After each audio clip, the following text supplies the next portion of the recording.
महोदय, अन्नदाता किसानों की चर्चा हमारे गाए बगाए हमारे प्रतिपक्ष के लोग भी करते हैं। नियत उनकी साफ नहीं, क्योंकि उत्तर प्रदेश तो देश की सबसे बड़ी आबादी का राज्य भी है और सबसे अधिक खाद्यान्न उत्पादन भी करता है। लेकिन अन्नदाता किसानों की स्थिति इनके समय में क्या थी, इन्होंने कहां पहुंचा दिया था? आज हम कह सकते हैं भारत का अन्नदाता या अन्नदाता भारत की एक पहचान थी। भारत आज से 2000 वर्ष पहले दुनिया की अर्थव्यवस्था का सिरमौर था। 44 से 45% अर्थव्यवस्था पर भारत का एकाधिकार था और भारत का स्वर्ण युग था। आज से 400 वर्ष पहले भी यही भारत के अंदर स्थिति थी कि भारत का शेयर ग्लोबल इकोनॉमी में भारत की स्थिति 24 से 25% पर भारत का अधिकार था। औपनिवेशिक काल में यहां पे शोषण किया गया, लूटा गया, परंपरागत उद्यम को समाप्त किया गया। अन्नदाता किसानों को जो पहले उपभोक्ता उत्पादक था उसको उपभोक्ता बना करके रख दिया। कच्चा माल यहां से बाहर जाता था, सस्ते में वहां से पक्का माल बन करके आता था और उस पर भारी टैक्स लगते थे और वो महसूस नीति नहीं थी। अन्नदाता केवल एक वोट बैंक बन गया था। लागत अधिक थी, उत्पादन कम था और बिचौलियों का वर्चस्व था। 17 के बाद डबल इंजन की डबल स्पीड, लागत कम, उत्पादन ज्यादा। अन्नदाता को विकास में भागीदार बनाया गया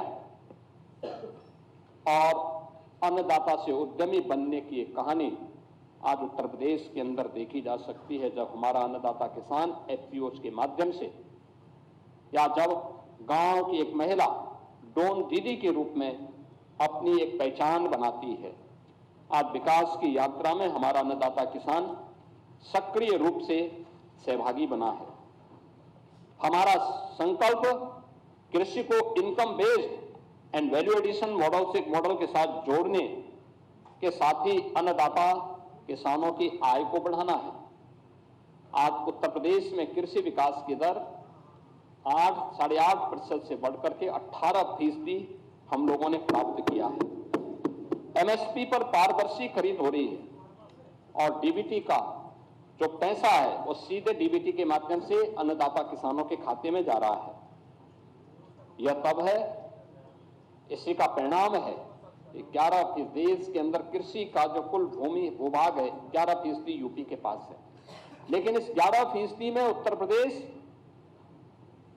21% खाद्यान्न उत्पादन कर रहा है। अब अन्नदाता बीज से बाजार तक एक ग्लोबल मार्केट एक्सेस उसको उपलब्ध है और प्रधानमंत्री किसान सम्मान निधि में भी उत्तर प्रदेश के अन्नदाता किसानों को 95,000 करोड़ रुपए से अधिक की धनराशि सीधे उनके अकाउंट में हस्तांतरित हुई है। आज अन्नदाता किसानों को उन्नत बीज, प्राकृतिक खेती, ड्रोन और जलवायु अनुकूल आधुनिक तकनीक की सीधी जानकारी सरल भाषा में उपलब्ध कराने का काम भी प्रदेश भर में हो रहा है।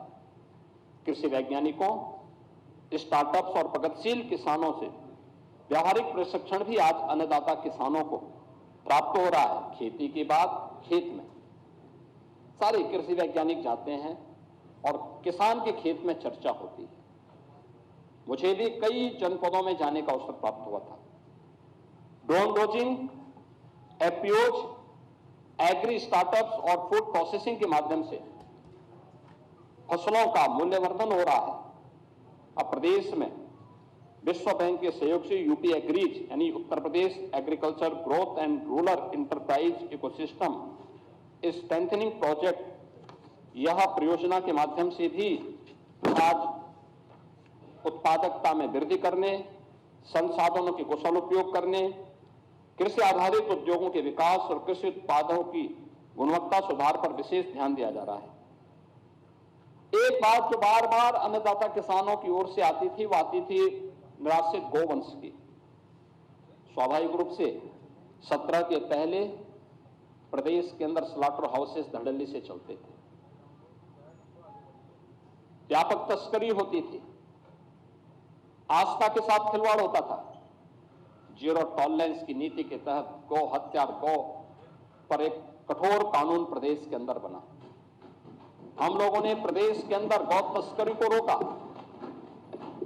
तमाम गोवंश निराश्रित होकर के सड़कों पर आया। आज 7,727 से अधिक गौ आश्रय स्थल उत्तर प्रदेश के अंदर संचालित हैं, जिनमें 16 लाख से अधिक गोवंश संरक्षित है।